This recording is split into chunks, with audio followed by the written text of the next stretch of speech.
মায়ে কোৱা কথাটোৰ কাৰণে সেইকাৰণে আপোনালোকে এইটো মাইণ্ড নকৰিব মই ক্ষমা খুজিছোঁ আপোনালোকৰ সকলোৰে পৰা যে মই ক্ষমা খুজিছোঁ অকণমান আৱেগিক হৈ পৰিলোঁ কাৰণ মাতৃয়ে এবাৰ হ'লেও চিন্তা কৰে কাৰণ মাতৃয়ে যেতিয়া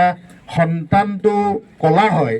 মাকেতো কেতিয়াও ড্ৰেইনত পেলাই দিয়ে নেকি নেপেলাই নহয় জানো সদায় তেওঁক লালন পালন কৰি ডাঙৰ কৰে আৰু সেইকাৰণে আপোনালোকৰ মই আজি সন্মান কৰিছোঁ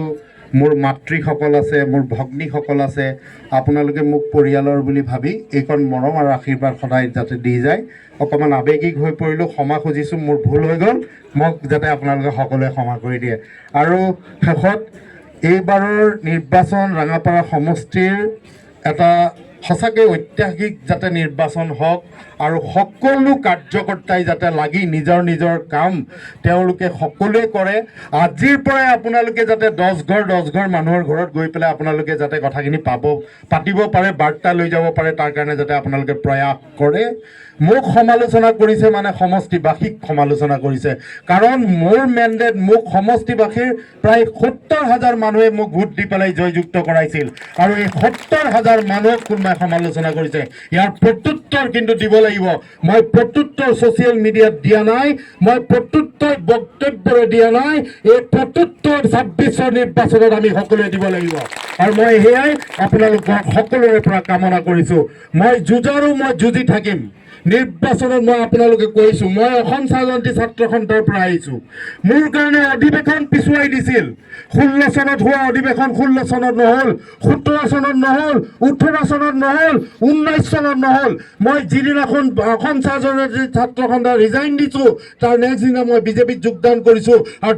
তাৰ নেক্সট দিনাখন সিদ্ধান্ত গ্ৰহণ কৰিছে যে 1 মাহৰ ভিতৰত অধিৱেশন পাতিব তাৰমানে তেতিয়া ভয় কৰিছিল যে মই বোলে নেতৃত্ব লৈ ল'ম বুলি কিন্তু ভয় কৰিলে কি হ'ল মোক ৰাঙাপাৰা সমষ্টিৰ বিধায়ক বনাই দিলে আজি বহুতে ভয় কৰি আছে এইগৰাকী বিধায়কে এনেধৰণে কাম কৰিছে ৰাইজৰ মাজত আছে দুখীয়াৰ কাৰণে দৰিদ্ৰৰ কাৰণে ৰোগীৰ কাৰণে কাম কৰিছে মানুহৰ মাজত সোমাই আছে ভয় কৰিছে আছামে এই ভয় কৰা সকলকো কিন্তু আপোনালোকে প্ৰত্যুত্তৰ দিব লাগিব আপোনালোকে সকলোৱে প্ৰত্যুত্তৰ দিয়াটো মই বিচাৰিছোঁ মোৰ কোনো সমালোচনা বিচাৰি পোৱা নাই কাৰণে মানুহে সমালোচনা বিচাৰি উলিয়াই আনিছে একোতে যেতিয়া কৰিব পৰা নাই মোৰ বৰ্ণটো লাগি গৈছে মোৰ চামৰাৰ ৰংটোতো লাগি গৈছে সেইকাৰণে মই তেওঁলোকক জানো এই প্ৰত্যুত্তৰ কিন্তু ৰাঙাপাৰা সমষ্টিবাসীৰ আমাৰ কাৰ্যকৰ্তাসকলে দিব লাগিব শেষত মোৰ এটা অন্তৰৰ কবিতা মই আপোনালোকৰ ইয়াত পাঠ কৰিব বিচাৰিছোঁ 3 লাইন খালি মই যোনটো জনগোষ্ঠীৰ পৰা আহিছোঁ এই জনগোষ্ঠীটোৰ কথাটো মই ক'ব বিচাৰিছোঁ যে চাহ বাগিচা কেনেকৈ সেউজী হ'ল আমাৰ পূৰ্বপুৰুষৰ হাড়ৰ খাৰেৰে সেউজী হ'ল চাহ বাগিচা কেনেকৈ সেউজী হ'ল আমাৰ পূৰ্বপুৰুষৰ হাড়ৰ খাৰেৰে সেউজী হ'ল চাহ কেনেকৈ ৰঙা হ'ল আমাৰ পূৰ্বপুৰুষৰ আমাৰ শ্ৰমিকৰ তেজেৰে ৰঙা হৈছে আমাৰ চাহ কেনেকৈ ৰঙা হ'ল আমাৰ শ্ৰমিকৰ তেজেৰে ৰঙা হৈছে আৰু চাহ পানী কেনেকৈ লুনিয়া হ'ল আমাৰ শ্ৰমিকৰ অশ্ৰু আৰু ঘামেৰে লুনিয়া হ'ল আৰু সেই কথাখিনি এই আমাৰ জনগোষ্ঠীটোৰ আন্তনাদ এই জনগোষ্ঠীটোৱে কান্দি পেলাই এই কথাখিনি কৈ আছে কিন্তু এই কথাখিনি উপলব্ধি কৰিব পৰা কোনো নাছিল কিন্তু আজি বিজেপি চৰকাৰ আছে অসমৰ মুখ্যমন্ত্ৰী ডাঙৰীয়াই আছে এই প্ৰত্যুত্তৰ আপোনালোকে সকলোৱে 26ৰ নিৰ্বাচনত দিব লাগিব আৰু মই সেয়াই আপোনালোকৰ পৰা কামনা কৰিছোঁ শেষত সকলোকে নতুন বছৰৰ শুভেচ্ছা জ্ঞাপন কৰিছোঁ মই অত্যন্ত যুঁজাৰু ব্যক্তি মই সেইকাৰণে কওঁ হোৱাটছআপত মোৰ লিখা আছে বনুৱাৰ সন্তান মই ৰণুৱা আৰু মই সদায় যুদ্ধ কৰি যাম মই কেতিয়াও হাৰি পেলাই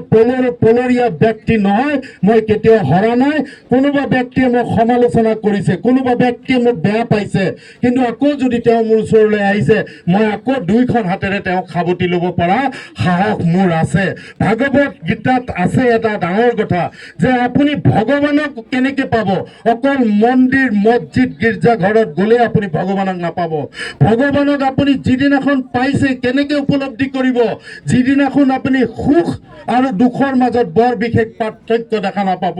যিদিনাখন আপুনি এগৰাকী চৈতান আৰু দেৱতাৰ মাজত বৰ বিশেষ পাৰ্থক্য দেখা নাপাব সেই দিনটোত আপুনি উপলব্ধি কৰিব যে কৃষ্ণ ভগৱান আপোনাৰ লগত আছে। সেইকাৰণে চাগে বেয়াজনৰ কাৰণেও মই সমানে কাম কৰিব পাৰিছোঁ, ভালজনৰ কাৰণেও মই সমানে কাম কৰি যাব পাৰিছোঁ। মোক সমালোচনা কৰা ব্যক্তিৰ কাৰণেও মই ভাল পাব পাৰিছোঁ, মোক ভাল পোৱা ব্যক্তিকো মই ভাল পাব পাৰিছোঁ। আৰু মই সুখতো ইমান সুখী নহয়, দুখেও মোক ইমান দুখী কৰিব পৰা নাই। আৰু সেইকাৰণে কৈছোঁ ঈশ্বৰৰ আশীৰ্বাদ মোৰ ওপৰত আছে। যেতিয়া বৰষুণ সকলোতে হৈ আছিল, সৰ্বত্ৰে হৈ আছিল উদ্যমিতা আঁচনিৰ দিনা, আমাৰ সেই